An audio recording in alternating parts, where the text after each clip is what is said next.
Jadi sekarang kita ada di The Hat Trick The Tickers biasa kalau hari Jumat waktunya kita jadi anak bola. Betul. Ya, Jun. Cuma ya karena tadi pakai jersey ya khusus Iya, segmen ini ya. Nanti mulai minggu depan ya. Karena jersey belum bisa dibeli ya. Jersey baru. Oke. Kita udah kedatangan Mas Lukas Aditya dari Detik Sport di sini. Ya, Selamat selamat back. sore. Selamat sore, Mas Pucut. Lukas. Udah jajan sore nggak? Udah Apa jajan Apa? sorenya? tadi Iya. ke kerupuk kulit sih. Oh, kerupuk kulit. Kerupuk kulit. Oh, barengan makan nasi Padang pakai kerupuk kulit. Kan disiram kuah enak tuh. Oh, iya. Jadi apa namanya tuh? Wah, Jange. Jange, Iya, iya. betul. Kemarin itu juga jadi salah satu menu yang dimakan sama tim pelatih. Yang baru ya, Timnas, ya, Patrick Kluivert dan kawan-kawan kan. Mm-mm. Tapi di mana itu ya? Yang jadi misteri adalah di manakah. Iya. Jadi kalau misalkan Lu The jangan-jangan Tickers yang di liput rumah, justru Detik Food ya, bukan Detik Sport ya. mungkin ya, karena kan ada Kayaknya sih, makanannya kayaknya ya. sih. Apa boleh dibersihin? Ya, masih ada. Ya udah, anyway, kita hari ini bukan mau ngebahas soal makanan yang dimakan Yes. sama teman-teman Betul. pelatih timnas sih. Tapi apa Cut? Tapi kita akan menebak siapa calon asisten pelatih lokal nih. Oh, sampai sekarang Mas belum Pep. ada ya, Mas? Belum yang lokalnya ya. Oh belum. Yang lokalnya, yang biasanya kan Kemarin kemarin di era Luis Mia, di era Iya. Sintayong kan pasti ada pelatih lokal yang disisipkan. Tujuannya biar bisa transfer ilmu kan. Iya. Nah di era Patrick Kluivert ini memang sedang dilakukan seleksi. Pelatih Ada- lokal ini kira-kira akan mengisi pos yang mana? Staff yang pelatih buat apa gitu? Bisa jadi kayak kalau misalnya nanti Kurniawan yang terpilih bisa jadi untuk melatih striker. Oh Atau gitu. secara umum aja sih seperti Asisten pelatih asisten aja gitu pelatih ya. aja seperti kemarin Nova Arianto di Sintayong dan Bima Sakti di era Luis Mia kan. Tapi kan staf kepelatihan udah ada asisten pelatih kan? Ya ada dan asisten pelatih itu kan nggak cuma Nggak satu, harus satu ya, ya, cuma bisa satu banyak bisa kan. juga ada pelatih khusus striker misalnya atau pelatih penjaga gawang kan ada sendiri dan itu juga namanya asisten pelatih kan tetap. Untuk pelatih khusus striker belum ada sampai saat ini. Belum. Oh, jangan cari Rumor ya. soal Dirkait itu masih ya, bisa Oh, diterima. kayaknya nggak mungkin sih. Nggak mungkin ya. Kemahalan ya. Nggak mungkin itu karena budget juga ya. Iya. Tapi berarti kapan nih kita bisa melihat nih? Ya seperti kemarin berkaca pada pelatih timnas U23 Ya. ya kita tiba-tiba bisa aja nanti here we go kan. Here we go. Here we go. Di Instagram timnas biasanya Oke. umumnya kan lewat medsos dan ada banyak sih kandidatnya, ada Kurniawan Rudi Yulianto, Zulkifli Syukur, terus ada juga Bima Sakti kembali lagi diajukan untuk menjadi pelatih timnas. Kemarin juga ada asisten pelatih dari Persipal Palu, saya lupa namanya, itu juga masuk wawancara dan tidak menutup kemungkinan ada pelatih-pelatih lain yang diwawancara oleh Patrick Kluivert. Tapi menurut Mas Lukas yang paling cocok siapa kira-kira? Kalau misalnya harus memilih, Ya. itu sebaiknya jangan yang sudah pernah menjadi asisten pelatih di di pelatihan tim kepelatihan timnas sebelumnya. ya, yang Kenapa? pelatih asing. Ya agar lebih banyak pelatih Indonesia yang pilihannya jadi berpengalaman banyak. ya Oke, dengan iya, make bekerja dengan pelatih asing yang kaliber internasional gitu. Biar kesebar ya. Iya, biar orangnya kesebar. nggak itu aja ya. Oke. Jadi ada itu tadi transfer ilmu. transfer ilmu. Iya. Bener Kalau sih. untuk yang pos sekarang apa aja sih pos kepelatihan staff yang sudah terisi, Mas? Asisten pelatih Berarti- 2 Denny Lansat sama Lex Pastur. Mm-mm. Satu lagi pelatih kiper kayaknya sudah ada yang Pelatih bule kiper kan. udah? Ya, bule juga. Bule juga. Mm-mm. Maksudnya timnya Kluivert juga dibawa dari Belanda Mm-mm. maksudnya. Besok yang masih kosong adalah direktur teknik dan Oh, direktur teknik pelatih belum. lokal, ya. Pelatih lokal. Oke. Ini berarti setelah ditunjuk menjadi pelatih timnas adalah kedatangan kedua kalinya nih ya Kluivert ya, yang makan nasi Padang Iya, ini. iya, gitu. Itu di kedatangan kedua ini apa fokus persiapan untuk Kluivert sendiri? Sekarang lagi safari ke stadion-stadion di Oh iya, pertandingan kemarin Liga kan 1. juga ke Kemarin Bekasi ke ya. Bekasi kan. Iya, Besok ke iya. Bogor. Oke. Naik KRL gak tuh? Oh, Iya. iya. Lagi reki ya mereka. Niruin Arya Bima dia. Iya, menarik. Oke. Besok ke pertandingan Dewa United versus Persija. Mm-mm. Jadi memang di Dewa United dan Persija kan banyak pemain timnas yang bermain di sana kan. Egy Maulana Fikri, Ricky Kambuaya di Dewa United.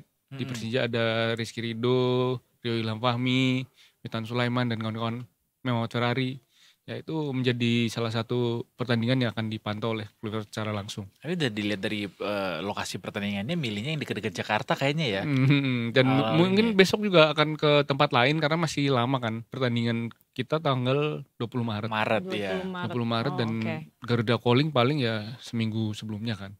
Karena terkait dengan kondisi terakhir pemain bisa aja nanti siapa cedera itu harus digantikan pemain lain gitu. Sehingga nggak bisa jauh-jauh hari juga Garuda Callingnya ya. Yang menarik ya siapa sih pemain-pemain Liga 1 yang akan dipanggil kan sebenarnya. Benar. Apakah ada kejutan atau enggak atau yang memang sudah reguler dipanggil timnas ya kita nantikan besok. Di zamannya Sintayong nggak cukup banyak pemain Liga 1 yang tiba kepanggil ya. Ada beberapa sih kayak Malik Rizaldi, Wahyu Pras, terus siapa lagi ya? Yakub Sayuri, Yance Sayuri. Dalam yang untuk konteks kualifikasi Piala Dunia zona ketiga ini Mas. Oh itu tadi orang-orangnya ya. Belum lagi kiper ada juga kan. Iya. Kalau dari pantauan teman-teman Detik Sport sendiri, kira-kira siapa aja sih pemain dari Liga 1 yang kemungkinan akan bisa mengisi skuad timnas di bawah Kluivert? Kalau potensial ya Rizky Ridho pasti masih ada dalam radar. Ricky Kambuaya kemarin menunjukkan performa yang bagus ya di Dewa United. Egy Maulana Fikri juga menjadi pemain lokal paling subur. Nah mungkin beberapa pemain yang menonjol di Liga 1 sekarang ini seperti Septian Bagaskara juga bisa diuji coba sebagai striker tengah. Ya. Kluivert ini pakai formasi apa sih? Udah ketahuan belum sih? Kemungkinan besar 4-3-2-1 deh kalau nggak salah. 4-3-1-2 ya, benar ya. Atau 3-4-1-2. Oh masih ada kemungkinan 3-4-1-2. Karena kalau kita melihat Alex Pastur itu juga 3-4-1-2 atau 3-4-2-1 sebenarnya. Oke. Mas dari kemarin beliau belusukan sana sini ke stadion, sudah ada belum statement Kluivert terbaru yang mungkin ada yang kita miss gitu? Kedatangannya yang kedua. Kemarin manajer timnas dan ketua BTN Pak Marji kan sudah bilang sebenarnya ada catatan dari Kluivert soal Liga 1. Cuman dia juga nggak mengungkapkan catatannya, nanti masih rahasia dulu ya gitu. Belum bisa di-spill ya. Catatan biasanya berarti kritik ya. Ya. Mungkin terkait lapangan atau juga nggak melulu soal pemain, tapi bisa jadi pertandingannya lah ya. Juga ya. Lumayan detail ya berarti mungkin orangnya itu terjadi nggak pas kemarin Sintayong? Sama aja sih sebenarnya karena memang dari awal juga Sintayong juga udah mengkritik kualitas lapangan kita kan. Iya. Yang pas timnas U20. Tapi kalau baca kolom komentar tuh ya, nggak tahu deh ini benar apa mereka provokator aja nih netizen nih. Soalnya ada kolom komentar yang tidak dilakukan sama STY gitu. Kayak setiap aktivitas Kluivert di Indonesia tuh pasti ada kolom komentar yang entah itu buzzer atau apa netizennya. Pokoknya ada aja kolom komentar yang isinya ini tidak ada di zaman STY gitu. Sebenarnya setiap pemain, setiap pelatih itu kan mempunyai gayanya masing-masing. Karakternya beda-beda ya. Mungkin Sintayong nggak datang ke stadion, nggak sering maksudnya. Tapi sekarang kan sudah banyak video on demand kan. Nonton pertandingan full juga bisa, gampang banget untuk menonton Liga 1, bahkan semua pertandingan ada. Tapi saya pernah kan nonton langsung pernah stadion? Di Bali, di Jakarta juga pernah. Bukannya nggak pernah loh, pernah berarti. Dan sekarang gampang, maksudnya untuk memantau pemain itu nggak harus stadion, bisa banyak video on demand. Kecuali dulu 10 tahun lalu misalnya pertandingan Liga 1 kan nggak banyak yang disiarin gitu. Kalau soal kritik-kritik ke Kluivert masih berseliweran nggak Mas dari netizen? Sebenarnya apa yang dikritik buat Kluivert itu apa sebenarnya? Karena dia juga belum ada yang diterjunkan ya.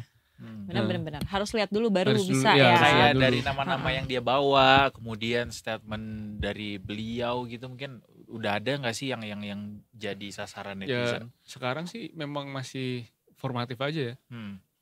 Formalitas aja, sebatas formalitas, karena memang ya belum ada yang bisa dinilai karena pekerjaannya itu dinilai besok setelah pertandingan melawan Australia. Bagaimana taktiknya, bagaimana pemilihan pemain, bagaimana ya menyikapi pertandingan, apakah ada pergantian strategi dan menghadapi situasi yang terjadi di lapangan, yaitu yang nanti akan kita nilai. Oke. Ini juga menarik soal bagaimana kita mencari pelapisnya Paes ya. Nah, ini ada kiper Dewa United juga yang katanya juga Sonny Stevens ya. Itu gimana kansnya Mas? Kalau Sonny Stevens agak pelatih kiper untuk jadi pelatih kiper ya. Pelatih kiper ya bisa aja, bisa. Semuanya kan masih terbuka kok untuk pelatih kiper dan untuk semuanya itu masih terbuka. Karena memang ya belum ada daftar yang resmi yang sudah yang akan dirilis PSSI.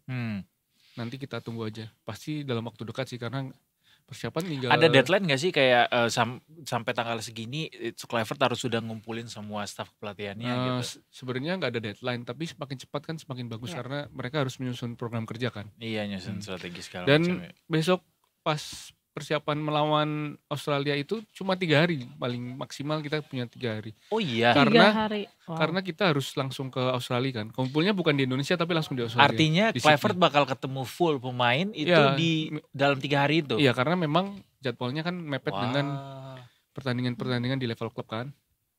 Jadi ya.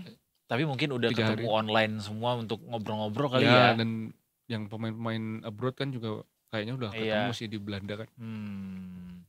Iya, 3 hari untuk menghadapi pertandingan sekrusial itu ini gak sih cukup besar tantangannya untuk Indonesia menghadapi sangat dan itu menjadi pertaruhan besar juga buat PSSI mengganti pelatih di tengah jalan kan. Artinya diharapkankah Kluivert nggak bikin eksperimen yang aneh-aneh gitu? Ya harus nggak bisa bereksperimen, harus jelas di lawan Australia itu karena ini penting loh poin untuk Indonesia, karena kalau misalnya gagal meraih poin ya artinya peluang untuk ke Piala Dunia akan kian menipis. Target yang pernah dibilang sama Kluivert seri kan ya? Seri dan di matchday bulan Maret itu menang 4 poin kan. Iya. Tapi ya semoga bisa menang. Iya, kalau bisa menang aja ya. Karena kan ada tambahan tenaga baru tuh. Oleh Romeni kan udah ini, iya benar. Kemarin juga ada yang di DPR juga pada di kan dia udah pasti menjadi WNI tuh bulan ini. Tinggal bikin KTP aja nanti udah bisa mana ya. Jakarta Selatan kayaknya Jaksel ya. Jaksel kan. Oke. Nah, jadi kalau misalkan untuk skuadnya tim senior saat ini, masuknya si Kluivert ini tuh bakalan bikin ini jadi lebih baik nggak? Kluivert itu kan masih belum berpengalaman ya untuk menjadi pelatih kepala baru di klub Turki. Nah, itu yang harus Curacao Curacao dan Curacao itu kan masih minim karena levelnya belum banyak pertandingannya. Nah, itu yang menjadi pertanyaan sih. Kalau dia bisa meracik strategi dengan tepat, apalagi dengan bantuan Alex Pastur, ya semoga bisa lah. Karena memang ini pertandingan sangat krusial ya. Iya. Sangat krusial. Nggak ada pelatih percobaan dia ngelatih timnas under gitu dulu misalnya ya. Tapi kan sudah ada agendanya masing-masing juga ya. Besok Piala Asia 20 sudah dipegang sama Indra Safri. Iya. Minggu depan kan udah main di Cina. Iya benar. Speaking of Piala Asia U20 nih Mas, ini kan juga udah diumumin skuadnya ya. Skuad finalnya, seberapa pede timnas kita untuk bisa menembus target yang sudah ditetapin? Targetnya kan tinggi banget ya, karena harus sampai semifinal. Kemarin di Mandiri turnamen mini itu yang di Sidoarjo kita cuma menang sekali melawan India, di mana India itu nggak lolos Piala Asia. Wow, itu udah sinyal tuh ya. Dan kita kalah dari Yordania dan Suriah. Bahkan lawan Yordania kita main 11 orang melawan 10 orang, kalah 1-0. Dan sebagai gambaran di 2014 Indra Safri itu membawa Indonesia cuma di juru kunci setelah kalah semua di bisa-bisanya targetnya ke semifinal ya. Iya. Piala Asia ya. Tapi membaik juga Indra Safri pencapaiannya di 2018. Benar. Nah, di 2018 kita bisa sampai perempat final tapi kalah dari Jepang di perempat final. Ya mimpi untuk ke Piala Dunia terkubur sih waktu itu. Tapi apa yang menjadi indikator PSSI bisa memasang target cukup tinggi gitu untuk skuad Indra Safri? Ini yang sebenarnya jadi pertanyaan juga. Karena memang kalau melihat kelompok umur kita itu kita bagus di kelompok umur memang. Cuma melihat permainan kemarin perlu ini sih membenahi banyak hal. Terutama dari sisi permainan ya. Kita masih mengandalkan dari sayap, serangan dari sayap, cutback, menunggu striker yang di tengah untuk melakukan penyelesaian. Nah, kalau masih bermain seperti itu ya sudah dibaca oleh lawan dan itu akan sangat mudah untuk diantisipasi. Harus memperbarui strategi. Iya, juga harus ya banyak kan? opsi. Iya, Gimana Nggak caranya? cukup variatif Benar. ya. Ya, bagaimana memperbanyak variasi serangan. Iya. Gimana cara memaksimalkan gelandang tengah, nggak cuman lewat sisi sayap terus. Iya. Secara individu pemain apakah sudah cukup materinya untuk timnas U20 ini? Dari uji coba kemarin yang menonjol paling Jens Steffen seperti yang di Piala AFF U19 ya, U20 juga. Donitri Pamungkas yang sudah dipanggil timnas senior. Ya, di posisi kiper ya Ikram harus lebih bagus lagi karena lawannya besok nggak main-main, ada Iran kan tim langganan Piala Dunia ya. Iya. Terus Iya. Uzbekistan kemarin juga sudah menunjukkan diri di semua Piala negara Asia. stan bahaya sih. Di Piala Asia U23 juga kita kalah. Ya di U20 di tahun 2014 kita juga kalah dari Uzbekistan. Yang waktu itu Evan Dimas Darmono dan kawan-kawan yang dilatih Indra Safri juga kalah. Makanya ya harus terus diperbaiki. Jadi semua tim itu mana yang paling perlu diwaspadai? Di grup C ini grup berat sih sebenarnya karena kita lawan Iran, Uzbekistan dan Yaman. Secara kekuatan dan kedalaman squad, materi squad, kayaknya kita yang paling lemah justru. Iya. Makanya ya agak berat untuk lolos karena cuma 2 tim yang akan lolos ke Iya. babak Dari gugur 4 ya. cuma 2. Total berapa sih timnas? 16. 16 Asia tim. ini? Oh, 16. 16 tim. Berarti lolos 8 ya. Perempat final, kalau bisa menang lagi perempat final, semifinal udah lolos Piala Dunia di Chile tahun ini juga, tahun ini juga 2025. 5 kali main lah kalau main sampai semifinal ya. Itu target minimal. Iya. Minimal ya. Minimal ya. Wow. Minimal semifinal. Gokil nih Erick Thohir. Tapi bisa lah, kita pemuda-pemuda ini pasti bisa. Harapan kita sih seperti itu ya. Kan kita di sini juga mendoakan loh yang terbaik buat Indonesia kan, memberikan kekuatan dari doa dan support. Go. Gitu. Support dong, Pak. Iya dong, kita support terus. Support. Justru support kita tuh sekarang lagi gede-gedenya ya Mas dari Iya, support kayak dari semua nggak tahu sih ya, correct me if I'm wrong, dari semua fase timnas bertumbuh gitu dari zamannya, katakanlah dari zamannya BP ya, zaman yang karena kan juga kita baru ngikutin timnasnya dari zaman itu gitu, dari zamannya BP sampai saat ini, antusiasme atau mungkin euforia untuk timnas tuh paling gede di saat ini ya? Ya karena memang pencapaiannya juga luar biasa kan timnas di belakangan Sampai ini ke bersama fase Sintayong Piala kemarin Dunia ini ya, sampai bahkan Olimpiade kemarin 2024 siapa sih yang menyangka kita akan bertarung untuk bisa berlaga di Paris sampai titik akhir gitu Kalau kan, meskipun akhirnya gagal ya. Nah ya itulah yang membuat masyarakat pecinta bola di Indonesia ya makin antusias mendukung timnas. Dan kayak katakanlah misalnya bentuk support kecintaan sama timnas itu juga bisa dilihat dari seberapa antusias supporter ini dukung dari sisi misalnya datang ke stadion, beli jersey-nya, itu atau kolom komentar media sosial, walaupun kalau dulu mungkin media sosial nggak terlalu banyak orang ya, tapi sekarang udah banyak banget. Jadi kayaknya bahkan jersey aja sekarang war loh. Iya. Bisa-bisanya jersey dan harganya nggak murah kan? Dan padahal harganya udah nggak murah gitu. Jadi cukup gede lah support masyarakat saat ini ya Mas ya.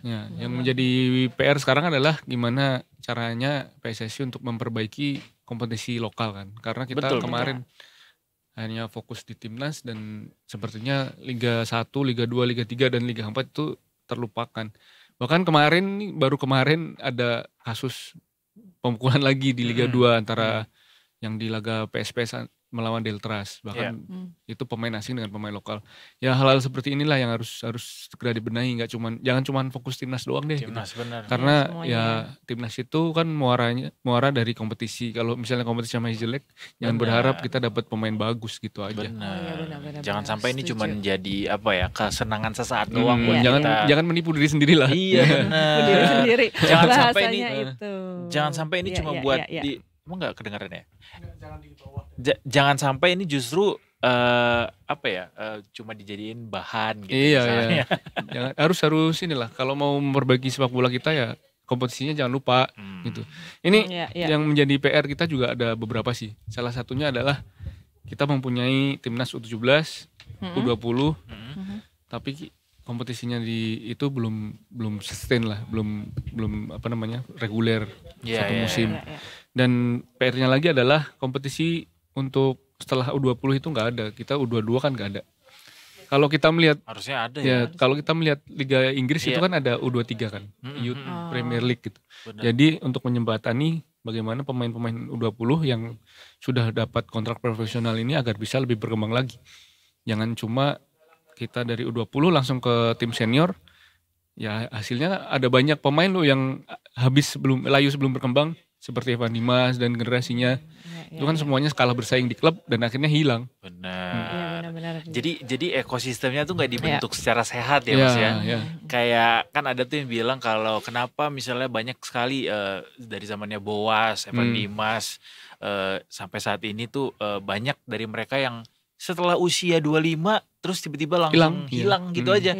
Ronaldo udah 40 guys, masih kayak gitu bentuknya dan kompetisi dan daya juangnya gitu. Sementara kita cepat banget layunya gitu. Itu karena nggak didukung sama ekosistem juga yang bagus. Dari ya, angkatan Evan Dimas kan tinggal Dimas Derajat yang masih tersisa dan dia terbukti menjadi andalan timnas senior juga kan.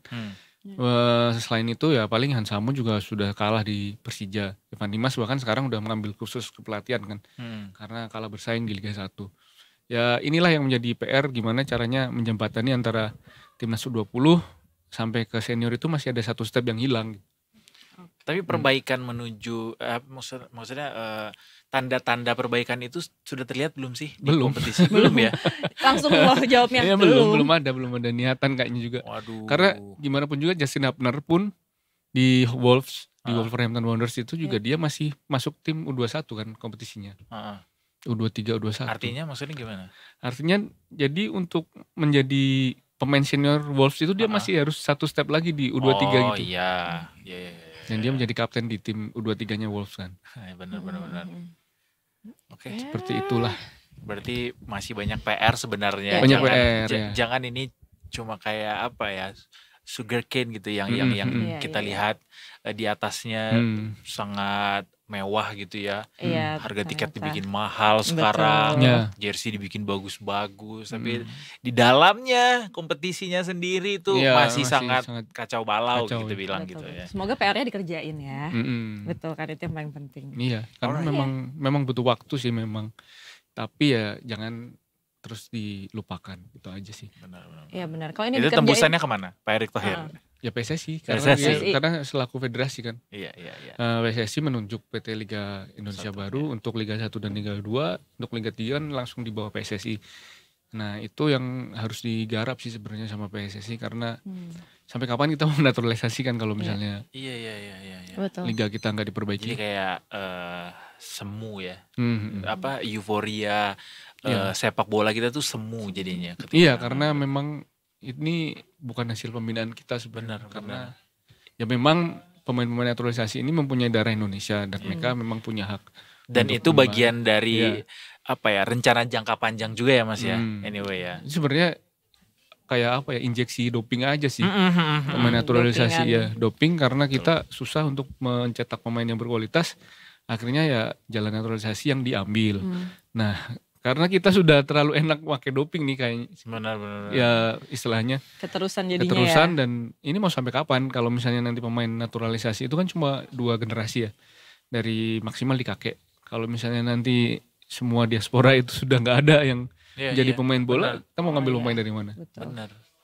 Apa mereka mau disuruh kawin silang aja sama orang sini jadi dia tanaman Pak, kawin silang. Ya anak-anaknya nanti jadi pemain timnas gitu maksudnya. Apakah itu sudah termasuk dalam klausul kontrak ya? Nanti saya penasaran juga gue. Nanti saya mencalonkan diri. Mau milih yang mana kalau boleh pilih? Nanti ya kita cek satu-satu ya. Wah, ada screeningnya ya. Ada screeningnya tetap. Nanti Mas Lukas yang interview. Kira-kira bagus nggak mainnya? Mirip HRD ya. Nunjuk-nunjuk orang aja tiba-tiba. Terima kasih Mas Lukas. Terima kasih.